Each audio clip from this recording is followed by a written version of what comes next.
우리 자녀들은 하나님께서 우리에게 주신 귀한 선물입니다. 아멘이시죠? 예. 우리 교회의 귀한 선물은 누구일까요? 바로 여러분들입니다. 여러분, 이 땅에 하나님의 소망과 하나님의 가장 큰 선물, 하나님의 가장 큰 축복은 무엇일까요? 교회입니다. 이 부천 지역과 서울 지역에 하나님이 주신 가장 큰 선물이자 축복은 무엇일까요? 아멘입니다. 예, 하나님께서 이곳에 레디 교회를 세우신 선하신 뜻과 목적이 분명한 줄 믿습니다. 그래서 교회는 너무나 중요합니다. 예수님이 부활하시고 승천하시고 그리고 교회를 세우겠다 말씀하셨습니다. 마침내 오순절 50일이 지난 후에 성령이 각 사람에게 임함으로 말미암아 교회가 시작되었습니다. 성탄절이 예수님의 생일이라고 한다면 교회의 생일은 성령 강림주일이 되는 것이죠. 예. 여러분, 교회가 뭘까요? 교회가 무엇이기에 하나님은 교회를 세웠을까요? 여러분, 이렇게 한번 생각해 보면 좋겠습니다. 여러분, 많은 사람의 일들, 사람이 사는 문제들이 사실은 어떤 그것들을 섬기는 행정적이고 정치적인 일에 있을 수 있잖아요. 그래서 정당을 세우는 것이 하나님의 대안일 수도 있겠습니다. 좋은 정당을 세워서 거기서 배출한 좋은 리더를 통해서 그리고 정치를 통해서 인간 사회에 일어나는 모든 문제들을 해소하고 그리고 많은 사람들을 이롭게 하는 일들을 정치를 통해 할 수 있겠습니다. 그런데 하나님은 왜 정당을 세우지 않고 교회를 세우셨을까요? 또 이렇게 생각해 볼 수 있습니다. 결국 사람이 사는 것이 뭐니 해도 뭐니니까 경제의 문제니까 시가총액 1위가 되는 그런 기업들을 한 100대 기업 정도 만들어서 온 세계 가운데 경제 문제를 해결하게 하고 우리나라의 한 10대 기업을 통해서 이 나라의 문제가 먹고 사는 문제가 해결되게 하면 좋지 않을까요? 그런데 하나님은 왜 기업을 세우지 않으시고 교회를 세우셨을까요? 한 가지 더, 결국 사람의 문제잖아요. 사람이 사는 거잖아요. 사람이 모여서 사람이 일으키는 문제들이잖아요.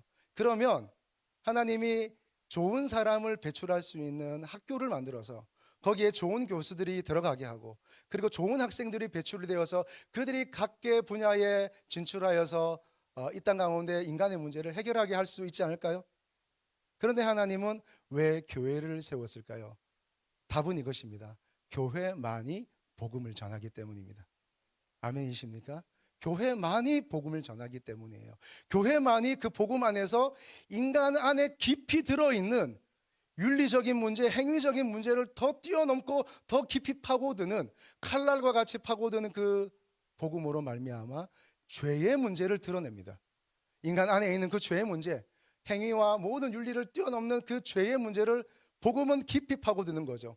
우리의 모든 악의 문제들, 이 인간 사이에 일어난 일들, 우리 가운데 일어난 이 고통의 문제, 많은 종교들이 고통의 문제를 해결하고 답을 찾기 위해서 이런 답 저런 답을 내어놓지만 인간 사회에서 온전한 답을 찾기는 어렵습니다.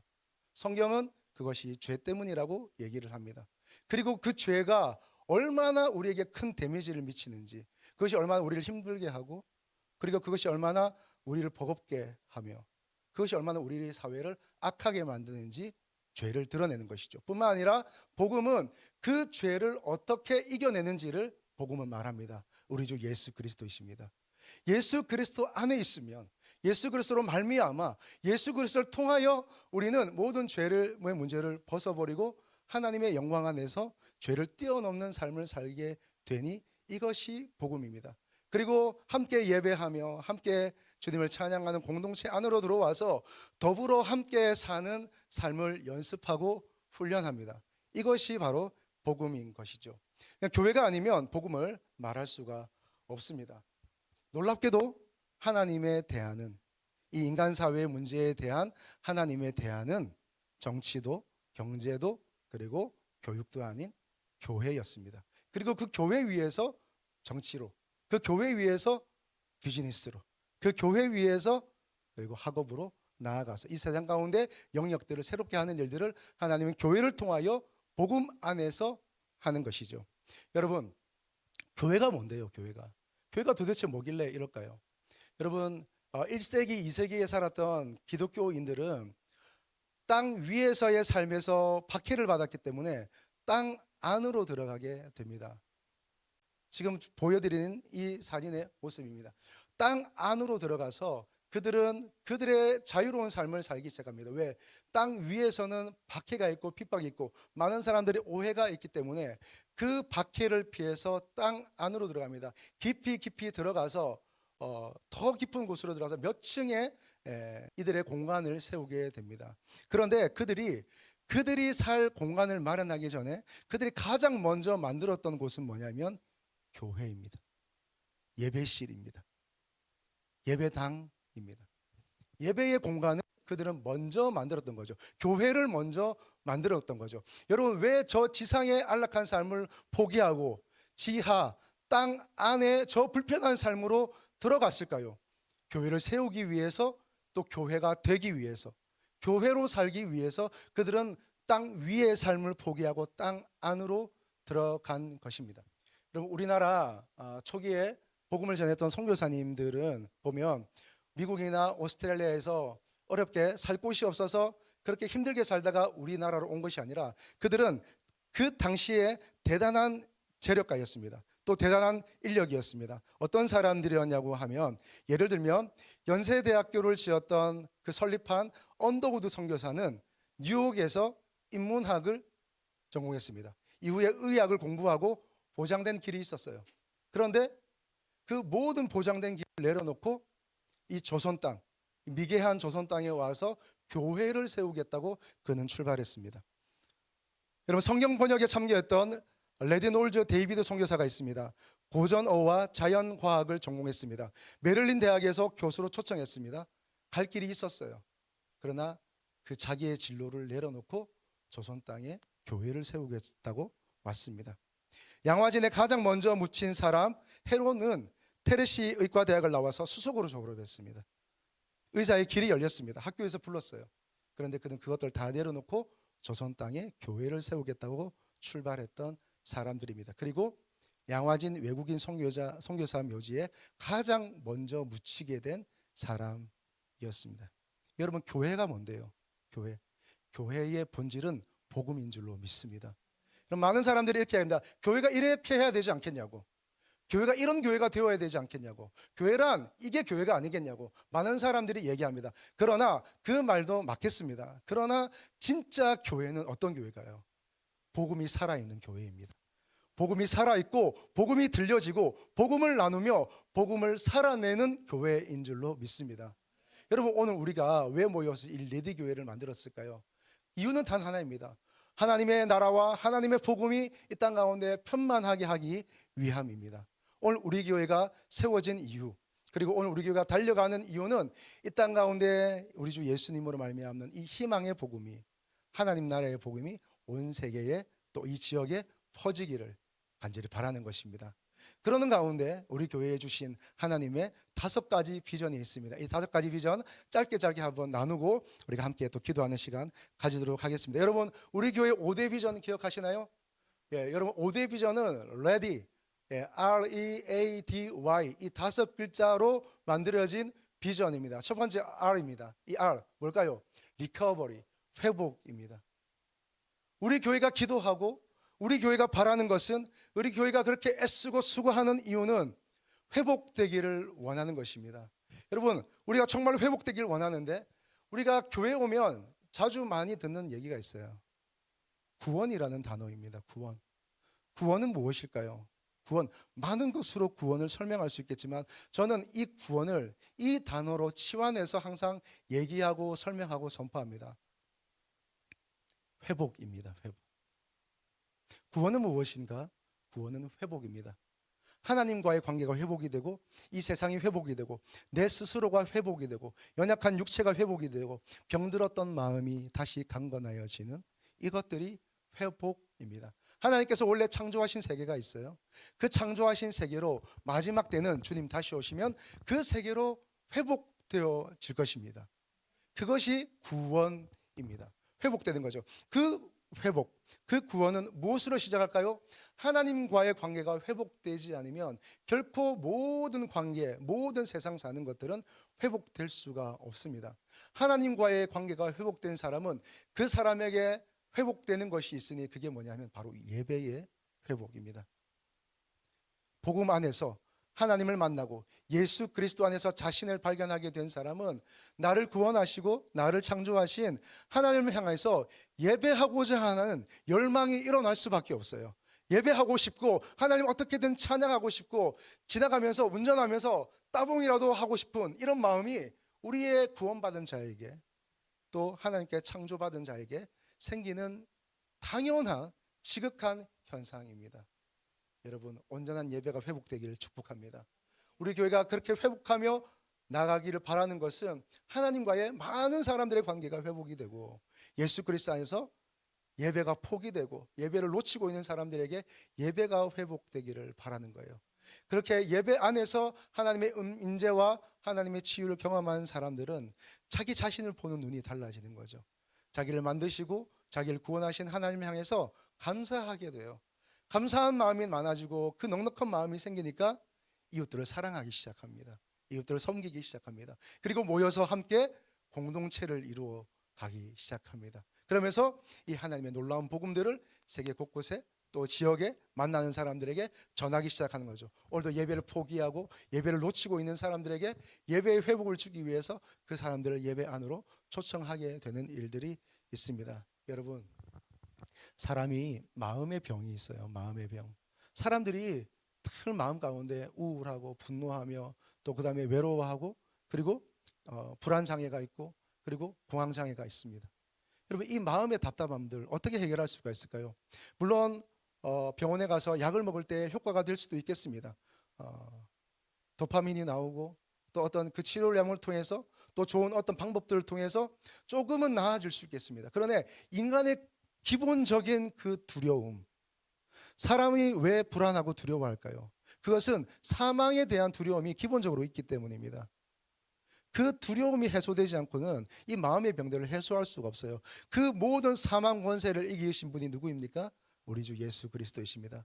예수 그리스도 안에 있을 때 그 사람의 마음속에 예수님이 찾아올 때에 비로소 그 모든 두려움과 불안에서 자유하게 되는 거죠. 할렐루야. 이 은혜가 있기를 축복합니다. 뿐만 아니라 육체의 병들이 있어요. 육체의 병들, 의학으로, 의술로, 약물로 할 수 없는, 수술로 할 수 없는 그 일들, 시술이라는 것으로 할 수 없는, 고칠 수 없는 인간의 이 많은 병들이 있습니다. 여러분, 믿으시기를 축복합니다. 하나님은 과거나 오늘이나 앞으로도 우리를 치유하시는 하나님이십니다. 하나님 오늘도 치료하십니다. 하나님께 나갈 때 귀한 은혜, 치료의 은혜가 있기를 바랍니다. 이렇게 회복되는 것입니다. 우리 교회가 간절히 소망하며 헌신하며 나가는 것은 우리도 회복되고 오늘 이 지역에 있는 많은 사람들이 주의 은혜 가운데 회복되기를 바라는 것입니다. 자, 두 번째는 엔타임, 마지막 때를 살아가는 우리 가운데 이 마지막 때에 다시 오실 예수님을 그 길을 준비하는 것입니다. 그럼 말세가 언제일까요? 말세. 여러분, 우리 말세다 하잖아요. 말세가 언제일까요? 성경적으로 말세는, 세상은 말세다 얘기할 때 험악한 세상을 볼 때 아유 말세야 말세 이렇게 얘기하지만 성경은 말세를 정확하게 얘기합니다. 처음 예수님 오신 그때, 예수님 초림하신 그때부터 예수님 다시 오시는 그날까지를 말세라고 얘기합니다. 마지막 때입니다. 엔타임입니다. 이 마지막 때에 우리는 어떻게 살아야 할까요? 주님 다시 오시는 그 길을 준비하고 예비하며 살아야 하는 거예요. 여러분, 우리 가운데 예수 그리스도가 있습니까? 우리 안에, 우리의 가슴에 예수 그리스도가 있습니까? 우리 안에 하나님의 영광이 있습니까? 우리의 영은 하나님으로 말미암아 회복되었습니까? 우리 안에는 하나님의 호흡, 하나님의 공기, 하나님의 영, 루아흐, 성령이 있습니까? 이런 사람에게 살아가는 삶의 방향이 있는데 그게 뭐냐면 마지막 때에 주님 오시기를 준비하며 달려가는 그 일들이 일어나는 겁니다. 여러분, 우리 교회 이름이 뭐죠? 질문을 하면 대답을 해 주십시오. 여러분, 우리 교회 이름이 뭐죠? 레디 교회. 뭘 준비하는 걸까요? 레디 뭘 준비하는 걸까요? 예수님의 다시 오시는 그 길을 준비하는 거예요. 그 길을 준비하는 겁니다. 그 길을 준비하며 달려가는 거죠. 세례 요한이 예수님의 그 초림을 준비했던 것처럼 우리는 예수님의 재림을 준비하는 제2의 세례 요한과도 같은 것입니다. 두 가지로 우리 준비합니다. 하나는 선교하는 것입니다. 복음을 전하고 이 땅 가운데 하나님 나라를 회복하면서 열심히 이 땅 가운데 하나님의 영광이 드러나게 하는 것이죠. 예. 여러분 어떻게 선교해야 될까요? 여러분 우리가 계속해서 관심을 우리 안으로 모을 수는 없습니다. 우리의 관심을 계속해서 밖으로 내보내는 겁니다. 지역으로 또 이 대한민국으로 그리고 온 세계 열방으로 계속해서 아웃리치 뻗어 나가는 거예요. 계속해서 복음을 들고 복음이 있는 사람이라면 당연히 그 복음을 들고 밖으로 나가는 거예요. 우리도 할 수만 있으면 나가서 선교를 하고 또 우리가 여기서 전도하며 선교의 삶을 사는 것입니다. 여러분 선교는 뭘까요? 제가 오늘 설명을 조금 드리겠습니다. 선교가 뭘까요? 여러분 많은 사람들이 해외에서 하는 복음 전하는 것을 선교라고 생각하고 그리고 국내에서 복음 전하는 것을 전도라고 생각합니다. 타문화권에서 전도하는 것을 선교라고 그러고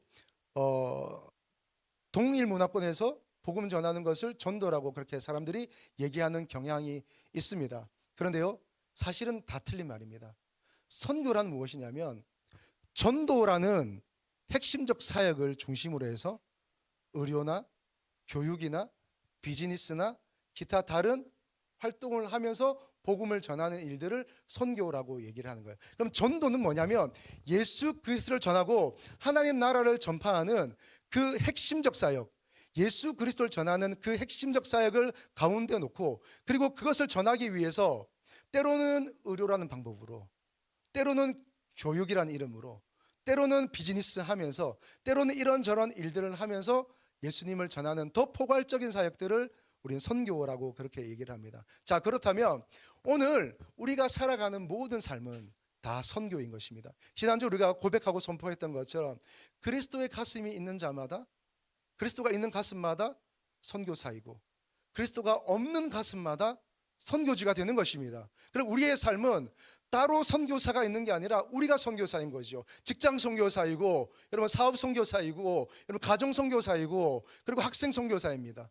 우리가 가는 곳마다 다 선교가 펼쳐지는 것이죠. 우리가 복음 전하기 위해서 삶을 살아가는 것. 이 모든 것이 다 선교입니다. 뿐만 아니라 우리가 바라기는 정말로 해외 나가서 복음 전하는 선교사님들 우리가 파송할 수 있기를 바랍니다. 처음에 우리가 무형 연습실에서 모여서 예배할 때 제가 그런 비전 한번 나눴는데요. 여러분 혹시 한 선교사님이 해외 나가서 조금 어려운 곳에서 생활할 수 있는 비용이 한 100만 원 조금 더 되기도 하는데요. 한 100만 원 정도면 나머지는 본인이 좀 더 개인적으로 후원을 받아서 우리 교회가 100만 원 정도 후원하면 그 사람이 그곳에서 크게 어렵지 않게 살면서 복음 전할 수 있는데 우리가 한 가정이 한 영혼 100만 원씩 좀 후원해서 우리가 정말 100명의 선교사를 좀 파송하는 그런 일들 우리가 좀 해보자 그런 비전을 던진 적이 있습니다. 여러분 이 비전에 동참하시길 축복합니다. 언젠지 모르겠지만 또 어떻게 할지는 모르겠지만 하나님 우리를 통해서 선교의 귀한 일들을 감당하게 하실 줄로 믿습니다. 그것은 언제 시작될까요? 언젠가가 아닙니다. 오늘부터 우리가 선교의 삶을 살아갈 때 그 선교는 시작되는 줄로 믿습니다. 할렐루야. 옆 사람과 다시 한번 인사하겠습니다. 어머 선교사님이시군요. 두 번째는 기도입니다. 기도. 이곳에서 정말 기도를 통한 하나님의 임재와 회복이 일어날 때 정말 하나님의 역사의 마지막 때는 오는 것입니다.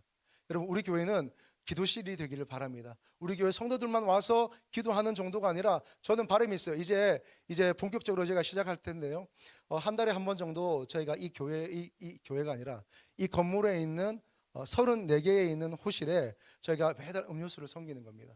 그렇게 해서 음료수 섬기고 좋은 이웃이 되는 거죠. 그리고 복음을 전하기 전에 여기에 한 공간이 있음을 말해주는 겁니다.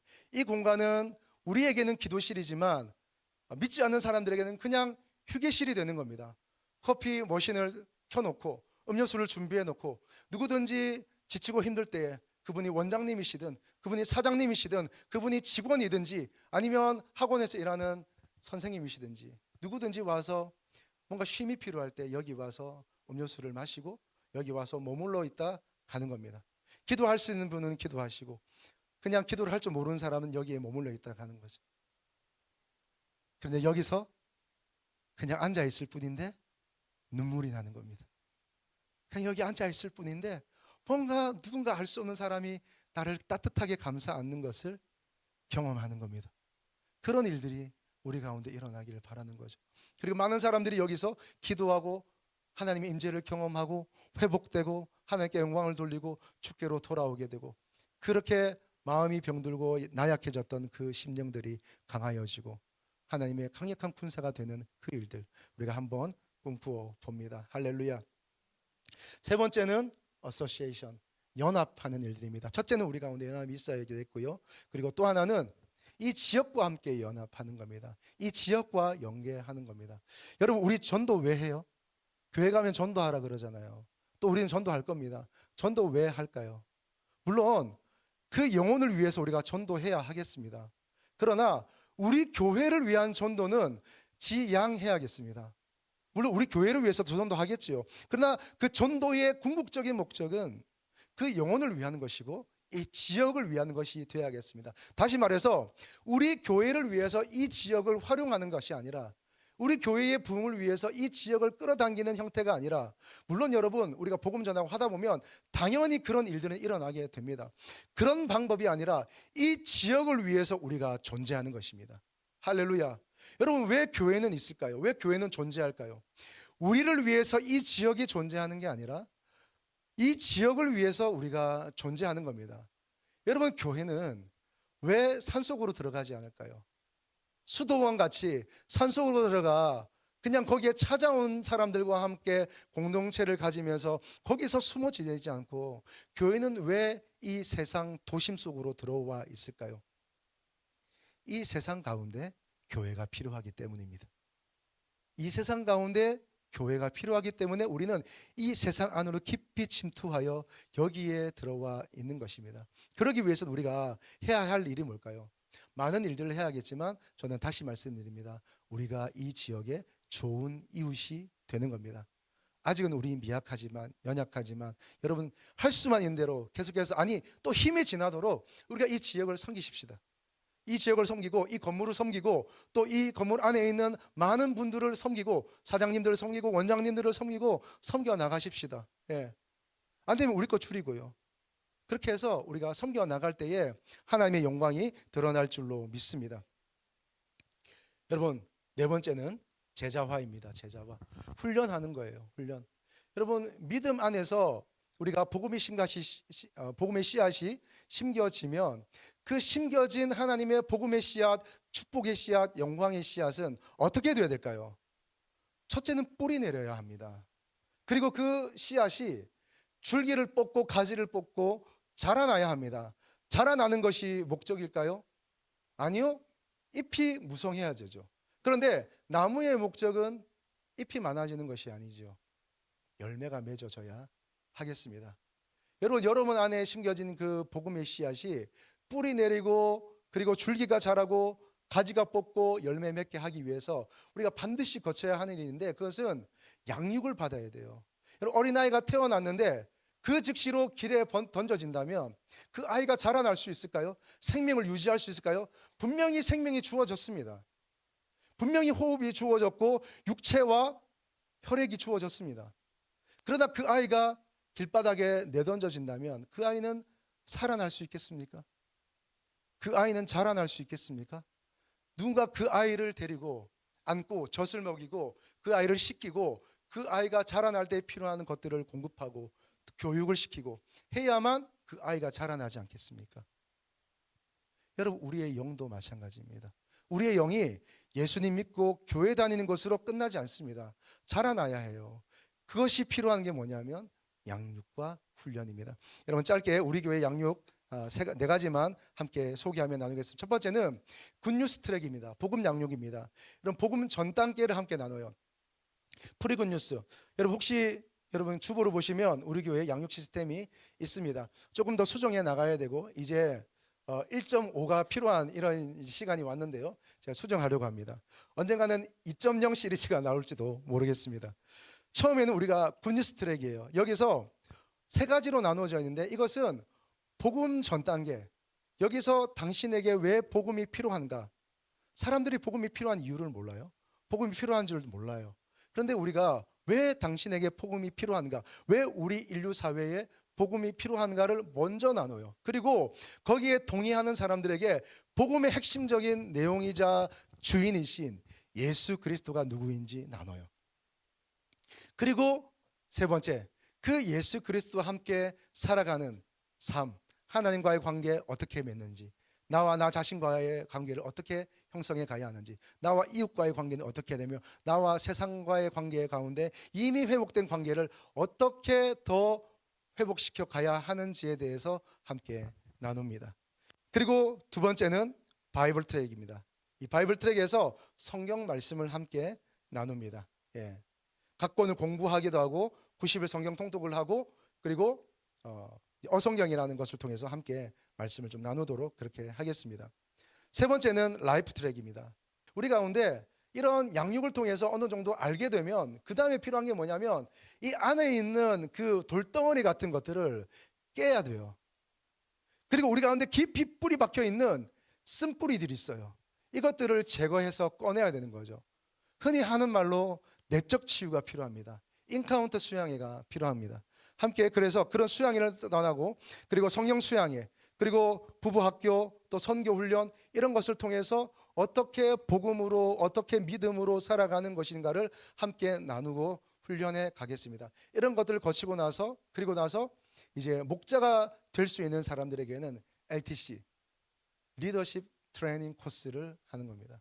그래서 목자가 무엇인지 셀이 무엇인지 그리고 어떻게 살아야 하는지 어떻게 사역해야 하는지 그런 것들을 함께 나누는 과정으로 우리가 삼고 있습니다. 날마다 말씀을 묵상하고 함께 기도하는 삶을 우리가 함께 훈련하고 있습니다. 사랑하는 여러분, 결론적으로 말씀드리겠습니다. 질문 드리겠습니다. 훈련 받고 계십니까? 양육 받고 계십니까?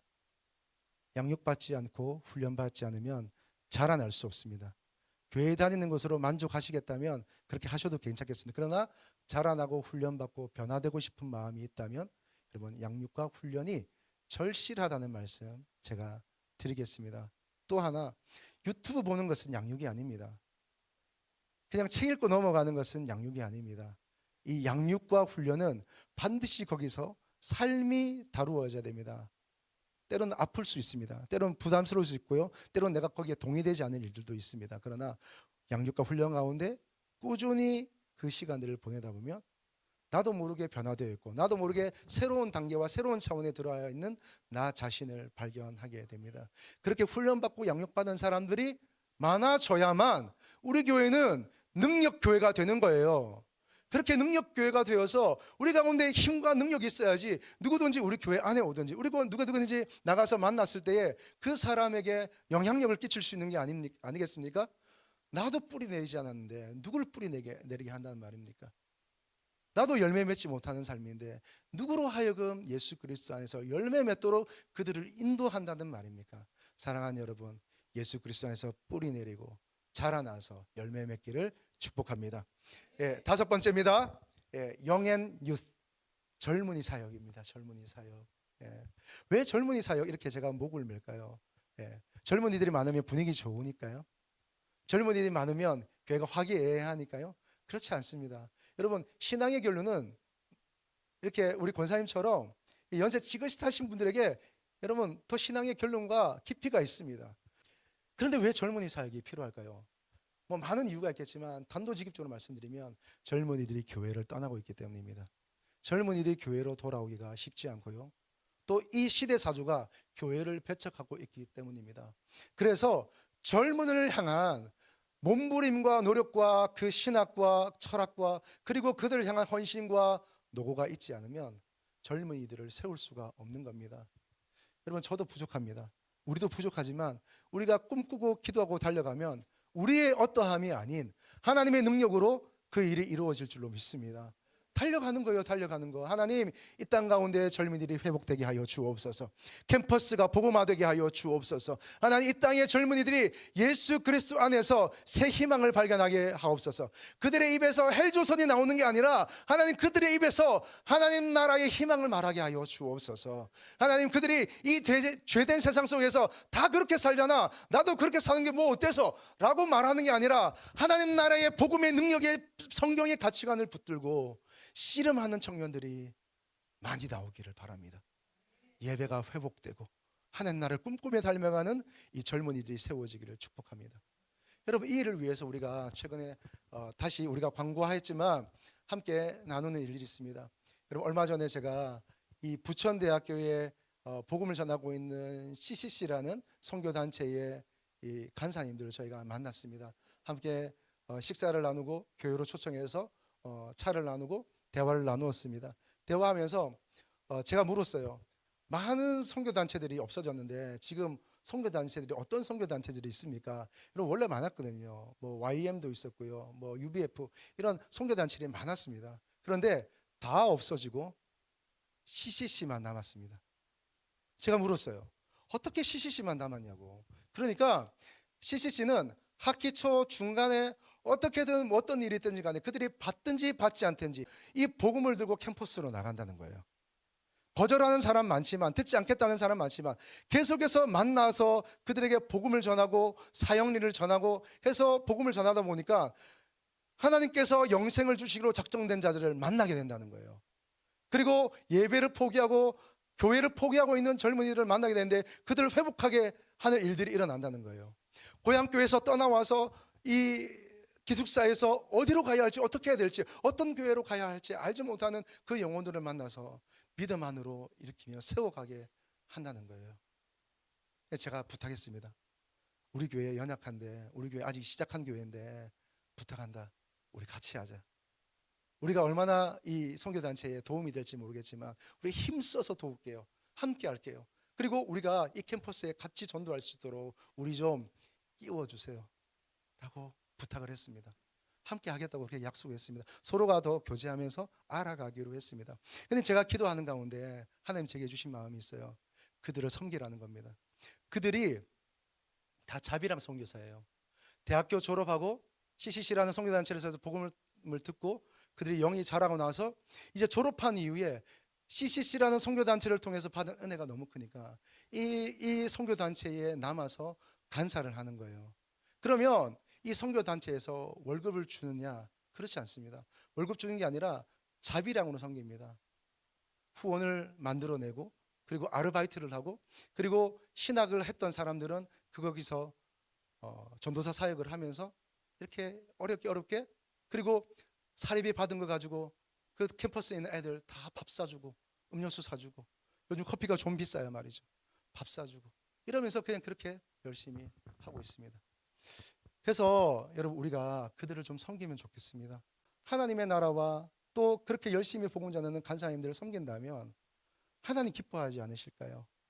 하나님 기뻐하지 않으실까요? 저는 확신합니다. 그렇게 섬기면 하나님 기뻐하실 거예요. 하나님 기억하실 거예요. 그리고 반드시 때에 따라 돕는 은혜를 주실 줄로 믿습니다. 우리 것으로 섬기는 게 아니라 주신 것도 하나님의 것이고 앞으로 섬기는 것도 하나님의 것이에요. 그것으로 그들이 힘을 얻고 사역할 수 있을 것입니다. 비록 그 금액과 달리 그렇게 지원하고 후원하는 우리 교회를 바라볼 때 그들의 마음이 따뜻하지 않을까요? 그들이 다시 용기를 내지 않을까요? 아, 힘들다. 이제 그만해야겠다. 어디 취직해야겠다. 아, 간사 좋은 일이지만 하나님 힘들어요. 그만할게요. 그리고 매번마다 그 힘든 대학생들을 만나면서 거절당하고 복음 가운데 살아나기 위해서 몸부림치는 그 일들 가운데 얼마나 힘들 텐데. 그런데 그렇게 후원하는 그 작은 돈이 그들에게는 용기가 되지 않을까요? 희망이 되지 않을까요? 하나님을 향하는 감사의 예배가 되지 않을까요? 여러분 그 일들을 우리가 해나가길 바랍니다. 여러분 이 5가지 비전 이건 구호가 아닙니다. 이것은 우리가 부르짖는 현수막이 아니에요. 캐치프레이즈가 아닙니다. 이것은 하나님이 주신 줄로 믿습니다. 그리고 우리가 할 수 있고 하나님의 능력으로 말미암아 할 수 있을 뿐만 아니라 해내야 하는 줄로 믿습니다. 어떤 형태로든지 간에 여러분 이 일을 하십시다. 여러분 우리 교회를 다니게 되면 이 꿈 안으로 들어오는 겁니다. 이 꿈은 제 꿈이 아닙니다. 이 꿈은 누구의 꿈도 아닙니다. 이것은 하나님의 꿈이고 저와 여러분 우리 공동체의 꿈인 것입니다. 이 꿈에 함께 하십시다. 여러분 함께 동참해 주십시오. 이 꿈을 위해서 함께 달려가며 지금 할 수 있는 작은 일들을 우리가 하기를 바랍니다. 제가 이야기 하나 하고 마칠 텐데요. 제가 자주 교회에 대한 얘기를 할 때마다 이 교회를 소개하면서 얘기합니다. 저는 이 교회에 대한 얘기를 듣고 읽을 때마다 저는 너무 가슴이 뜁니다. 여러분 독일에 있는 라이프치히에 있는 니콜라이라는 교회입니다. 1539년 우리가 이름 없무란 듣던 종교개혁가 마틴 루터가 설교했던 교회입니다. 동독에서 교회는 정치 문제를 토론할 수 없고 이야기할 수 없었습니다. 여기는 옛날에 동독에 있던 교회입니다. 1982년 이 공산권 아래에서 자유가 없고 그 어떤 정치적인 토론도 할 수 없고 그 어떤 자기의 자유로운 삶을 살 수 없는 이 묶인 세상 속에서 자유롭게 경제활동도 할 수 없고 자유롭게 교육을 받을 수도 없고 자유롭게 어떤 말을 할 수 없는 그 공산권 지하 속에서 한 교회가 기도하기 시작했습니다. 1982년 니콜라이 교회가 월요일 오후 5시에 시간을 정하고 비폭력으로 그리고 평화의 기도를 하기 시작했습니다. 목사님과 함께 성도들이 촛불을 켜고 기도하기 시작했습니다. 그러면서 점점 사람들이 기도 제목이 적힌 카드를 내어놓고 촛불로 기도하기 시작했습니다. 시간이 갈수록 많은 인파가 모였고 어떤 사람들은 얘기했습니다. 바보처럼 기도만 하면 되겠냐고, 기도하면 뭐가 달라지냐고, 기도가 다냐고 그렇게 얘기하기 시작했습니다. 그러나 기도하는 사람들은 묵묵히 이 일은 하나님의 능력이고 이 일은 하나님의 주권이니 우리는 기도하자. 그리고 기도하기 시작했습니다. 점점 많은 사람들이 기도에 모이기 시작했습니다. 수많은 사람들이 개혁을 위해서 기도하며 모이기 시작했습니다. 여러분 1989년 기도를 시작한 지 7년째가 되는 1982년부터 7년 후인 1989년 9월에 약 2,000명의 사람들이 모여서 기도하기 시작했습니다. 평화와 소망을 상징하는 촛불을 들고 나가기 시작했습니다. 교회 밖으로 나가게 되었습니다. 사람이 너무 많으니까 교회 밖에 수많은 인파들이 뻗어나가기 시작했습니다. 수만 명이 되었고 그 일들은 경찰의 통제를 받아야 하는 그런 수많은 인파로 퍼지게 되었습니다. 그러다 점점 사람들이 많아지니까 제하의 인사들이 체포되기 시작했고 한 70명의 사람들이 끌려가게 되었습니다. 그럼에도 불구하고 계속해서 이 비폭력 평화의 기도를 끊지 않았습니다. 그러다가 1989년 10월 9일 7만 명이 교회 기도에 참여하게 되었고, 그리고 여러분 1989년 11월 9일 기도를 시작한 1982년으로부터 7년이 지난 1989년 11월 9일 분단의 상징이었던 베를린 장벽이 무너집니다.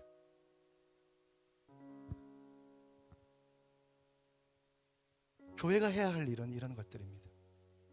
세상을 품고 세상과 함께하며 세상과 함께 울고 웃으며 함께 기도하고 그리고 그들에게 생명의 복음을 전하고 교회 인원 불리기 위해서 교회 부흥시키기 위해서 전하는 게 아니라 그들에게 모든 죄로 말미암는 악의 세계를 벗어나 예수 그리스도 안에서 하나님 나라를 살아갈 수 있도록 그들에게 새로운 소식을 전하는 일, 이 일들 우리 교회가 하는 것입니다. 이 일을 위해서 우리가 좀 더 구체적으로 좀 더 비전적으로 이 5가지를 정리해서 방향 삼아 달려갑니다.